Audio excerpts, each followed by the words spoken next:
बिस्मिल्लाहिर्रहमानिर्रहीम। अब ये जो आज का लेक्चर है ये प्रीवियस लेक्चर की बेस पे ही मैं फ़र्दर आपके साथ न्यूमेरिकल एग्जांपल ही डिस्कस करने लगा हूँ। आपको याद होगा कि मैंने पिछले लेक्चर में एक एग्जांपल डिस्कस की थी जिसमें मैंने आपको ये सिखाया था कि एरिया टेबल यानी नॉर्मल डिस्ट्रीब्यूशन का टेबल यूज़ किए बग़ैर हम प्रॉपर्टीज़ की मदद से मुख्तलिफ़ इवेंट्स की प्रॉपर्टीज़ किस तरह से निकाल सकते हैं। और उसमें मैंने एक एग्ज़ाम्पल ली थी और वो एग्ज़ाम्पल 9 थी उस बुक की। उसमें काफ़ी सारे क्वेश्चंस जो वो दिए गए थे। मैं उसी क्वेश्चन को दोबारा ले रहा हूँ और जो प्रोबेबिलिटी का कॉन्सेप्ट है डायग्रामेटिकली साथ इसमें मुख्तलिफ़ फिगर्स बना के चंद एक पार्ट्स मैंने उसमें से लिए हैं और समझाने के लिए इस लेक्चर में, ताकि आपको क्लियर कट आइडिया हो जाए कि जो मैंने वहाँ पर प्रोबेबिलिटी कैलकुलेशन करके दी वो किस तरह से समझी जा सकती है यूजिंग डायग्राम्स। उस क्वेश्चन में जो आपके पास डिस्ट्रीब्यूशन ली गई थी वो ये थी कि एक्स डिस्ट्रीब्यूटेड नॉर्मल 100 कि एक्स एक रैंडम वेरिएबल है, वो नॉर्मल डिस्ट्रीब्यूटेड है और पहला 100 उसका मीन है यानी म्यू इक्वल 100 है और उसकी वेरिएंस दूसरा जो 100 है वो सिग्मा स्क्वायर है, ये भी 100 है। और इसका मतलब ये है कि इसमें सिग्मा जो है ये 10 बनेगा। वहाँ पहला सवाल ये था कि probability of 90 less x less 100 क्या है, यानी एक्स के 90 से 100 के दरमियान आने के चांसेस या प्रोबेबिलिटी कितनी है।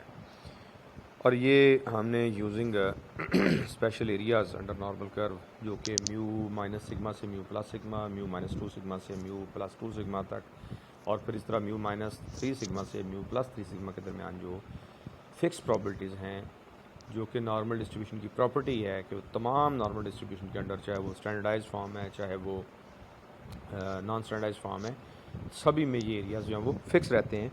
उनको यूज़ करते हुए हमने प्रॉपर्टी के प्रॉब्लम जो है वो सॉल्व किए थे। तो इसमें अब हमने ये लास्ट लेक्चर में देखा था कि 90 जो है, और यहाँ भी हम इस चीज़ को देख सकते हैं कि 90 एक्चुअली म्यू माइनस सिग्मा है, और जो यहाँ लिखने में मुझसे मिस्टेक हुई है, 110 90 से 110 के दरमियान जो 110 है, यहाँ इसमें मिस्टेक है लिखने में। 90 से 110 जो है ये म्यू प्लस सिग्मा है, और नीचे मैंने इस चीज़ को दुरुस्त अंदाज में लिखा भी हुआ है कि म्यू माइनस सिग्मा जो है वो 100 माइनस 10 90 बनता है और म्यू प्लस सिग्मा जो वो 100 प्लस 10 110 बनता है। अब इस चीज़ को आप डायग्राम में इस तरीके से शो कर सकते हैं कि ये आपके पास एक नॉर्मल कर्व है, नॉर्मल डिस्ट्रीब्यूशन का ग्राफ है। इसमें जो पीक होती है, जो हाईएस्ट पॉइंट होता है वो म्यू पे होता है, मीन पे। तो चूँकि एक तरफ हम पॉइंट ले रहे हैं म्यू माइनस सिग्मा और दूसरी तरफ पॉइंट ले रहे हैं म्यू प्लस सिग्मा, यहाँ ये बॉल पॉइंट किया वो थोड़ा सा डेम नज़र आ रहा है, जो राइट साइड पे पॉइंट लगा हुआ है वो म्यू प्लस सिग्मा है। तो हम ये जो ऊपर प्रोबेबिलिटी स्टेटमेंट लिख रहे हैं म्यू माइनस सिग्मा से लेकर म्यू प्लस सिग्मा तक, वो एक्चुअली ये दो लाइंस जो मैंने वर्टिकल लाइंस लगाई हैं, इनके दरमियान कुछ एरिया मैंने लाइंस की मदद से शेडिंग उसकी की है। ये जो अंदर वाला एरिया है ये वो रिक्वायर्ड प्रोबेबिलिटी है। यानी वैसे मैंने पहले डायग्राम्स के बगैर ही इस चीज़ को एक्सप्लेन किया था, बुक के अंदर उन्होंने जो है वो डायग्राम्स को यूज़ नहीं किया, लेकिन मुझे ज़रूरत महसूस हुई कि हो सकता है कि आपको डायरेक्ट उन स्टेटमेंट से बात पूरी तरह समझ में ना आई हो, इसलिए मैंने इसको प्रॉब्लम्स के कुछ पार्ट्स लेके उस न्यूमेरिकल एग्जांपल को दोबारा समझाना मुनासिब समझा है कि डायग्राम्स की मदद से आपको ज़्यादा वाज़ेह अंदाज में इस कॉन्सेप्ट को समझने में मदद मिलेगी। तो अब ये जो दरमियान वाला एरिया है, अब म्यू माइनस सिग्मा इस प्रॉब्लम के अंदर क्या है 90, देखें मैंने नीचे ब्रैकेट में 90 लिखा हुआ है, म्यू 100 है और म्यू प्लस सिग्मा जो वो 110 है। ये वो एरिया है जो रिक्वायर्ड है, या ये वो प्रोबेबिलिटी है जो रिक्वायर्ड प्रोबेबिलिटी है, और ये 0.683 बन जाती है। इसी तरह ज़रा इस तरफ आ जाए, उसी क्वेश्चन का मैंने सेकंड पार्ट लिया। सेकंड पार्ट में ये कहा गया था probability 80 less than x less than 120, यानी what is the probability that x will lie between 80 and 120। और हमें पता है कि अगर आप इस प्रॉब्लम की सेंस में, इस प्रॉब्लम के लिहाज से म्यू माइनस 2 सिग्मा कैलकुलेट करें तो वो 80 बनता है, और म्यू प्लस 2 सिग्मा कैलकुलेट करें तो वो आपके पास 120 बनता है। और अब यहाँ मैंने इस डायग्राम के अंदर mu minus sigma left side पे पॉइंट जो है वो मार्क किया, mu plus sigma right side पे पॉइंट मार्क कर लिया। सेंटर में डिस्ट्रीब्यूशन के मीन है म्यू, और ये inside mu minus 2 sigma and mu plus 2 sigma, ये जो इन साइड या बिटवीन दीज 2 पॉइंट्स कर्व के नीचे जो एक्स एक्सिस से अबव एरिया बन रहा है, ये एरिया रिक्वायर्ड प्रोबेबिलिटी है, और यही एरिया फिक्स्ड है। और हमारे इस प्रॉब्लम के केस में, इस क्वेश्चन में म्यू माइनस सिग्मा जो है वो 80 है और म्यू प्लस सिग्मा जो है वो 120 है। तो ये हमें पता है कि ये एरिया फिक्स होता है, और ये प्रोबेबिलिटी जो है वो आपके पास 0.954 के इक्वल होती है। तो ये वही क्वेश्चन है जो दोबारा रिपीट किया गया यहाँ पे। यहाँ मैंने ये डायग्राम बना के आपको समझाने की कोशिश की है।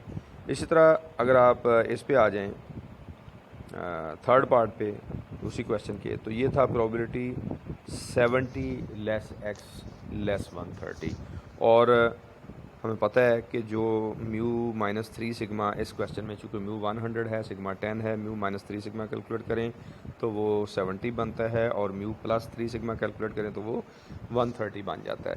लिहाजा इन दोनों के हवाले से अब अगर आप दरमियान का एरिया लेना चाहें तो ये वो तीसरे वाला स्पेशल एरिया जो 0.9973 या 0.997 जो इस बुक के अंदर दिया हुआ, यहाँ मैंने जस्ट उस चीज़ को इंडिकेट किया है। तो मेरा ख्याल है कि अब इन डायग्राम्स की मदद से आपको काफ़ी बेहतर अंदाज में इस चीज़ की समझ आ गई होगी कि एक कंटिन्यूस रैंडम वेरिएबल में जो प्रोबेबिलिटी हम कैलकुलेट करते हैं, वो जिसको हम कह रहे हैं कि वो एरिया अंडर द कर्व होता है, वो किस तरह से लिया जाता है कि वो लेस बिलो ए पॉइंट, अबव ए पॉइंट और between the 2 points, between any 2 points हो सकता है। मज़ीद आगे इसकी वजाहत हम देखते हैं। मसलन देखें, इसमें 7 नंबर पार्ट था, उसी प्रीवियस एग्जांपल की बात कर रहा हूँ जो मैंने पहले लेक्चर में भी ली, उसी में से मैंने दोबारा पार्ट नंबर 7 लिया। ये था probability 70 less x less 110, probability 7 less x less 110, यानी इस बात की प्रोबेबिलिटी आप कैलकुलेट करें कि एक्स, रैंडम वेरिएबल एक्स की वैल्यू 70 से 110 के दरमियान होगी।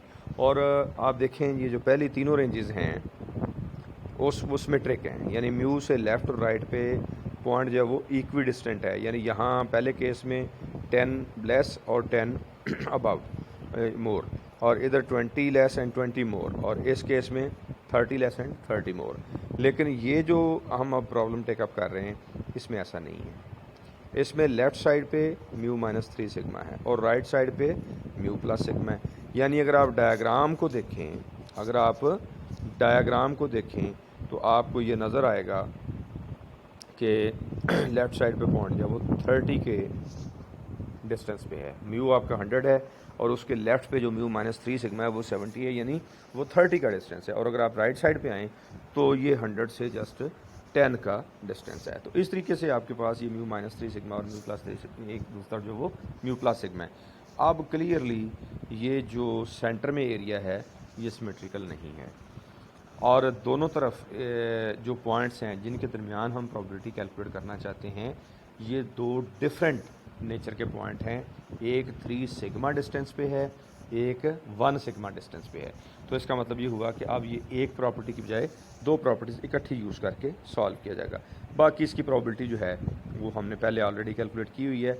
यहाँ इस एग्ज़ाम्पल को रिविज़िट करने का मकसद सिर्फ आपको डायग्राम्स की मदद से, नॉर्मल डिस्ट्रीब्यूशन के ग्राफ की मदद से, वो जो पहले हमने प्रॉब्लम हल किया उसके कॉन्सेप्ट को मज़ीद क्लियर करना है कि आपको बिल्कुल वाज़ेह तौर पे समझ आ जाए कि किस तरीके से हम प्रोबेबिलिटी को कैलकुलेट करते हैं। इससे आगे एक और पार्ट इसका लिया गया जिसमें कहा गया था कि probability x greater than 80, x greater than 80। तो इस चीज़ को अगर आप देखें तो ये 80 जो है म्यू माइनस 2 सिग्मा है, ये हमने पहले भी देखा कि 80 जो म्यू माइनस 2 सिग्मा है, यानी हम ये बात कर रहे हैं कि x जो है वो म्यू माइनस 2 सिग्मा से बड़ा हो। नीचे अब इसमें डायग्राम बनाई, तो अब इस डायग्राम पे अगर आप गौर करें तो हम ATR अबाव की बात कर रहे हैं, और ये हमने पढ़ा पिछले लेक्चर्स में, जो भी जहाँ मैंने नॉर्मल डिस्ट्रीब्यूशन को इंट्रोड्यूस करवाया तो उसकी प्रॉपर्टीज़ करवाई कि जो आपके पास नॉर्मल डिस्ट्रीब्यूशन होती है इसमें x वेरिएबल या जो डोमेन है या नॉर्मल डिस्ट्रीब्यूशन की जो सपोर्ट है वो माइनस इन्फिनिटी से प्लस इन्फिनिटी होती है। तो जब हम कहते हैं कि प्रोबेबिलिटी निकालें कि x म्यू माइनस 2 सिग्मा से ग्रेटर है, तो इसका मतलब ये है कि म्यू माइनस सिग्मा से अबव, अब ग्रेटर कह दिया तो उसका मतलब वो प्लस इन्फिनिटी तक। तो ये जो पॉइंट है इससे अबव ऑल एरिया, इससे अबव ऑल एरिया। तो अब मैंने इस डायग्राम में मार्क किया हुआ कि सेंटर में आपके पास म्यू आ रहा है जो 100 है, और म्यू माइनस 2 सिग्मा 80 है, इससे अबव। अब ये क्लियरली म्यू माइनस 2 सिग्मा से म्यू तक का एक पार्ट और म्यू से इन्फिनिटी तक एक पार्ट, और हमें पता है कि जो टोटल प्रोबेबिलिटी होती है नॉर्मल कर्व की वो 1 होती है। तो ये जो म्यू से ऑनवर्ड है इसका तो हमें पहले ही पता है कि ये आपके पास 0.5 एरिया बनेगा। अब रह गया मसला कि म्यू माइनस 2 सिग्मा से म्यू तक की प्रोबेबिलिटी कितनी बनेगी।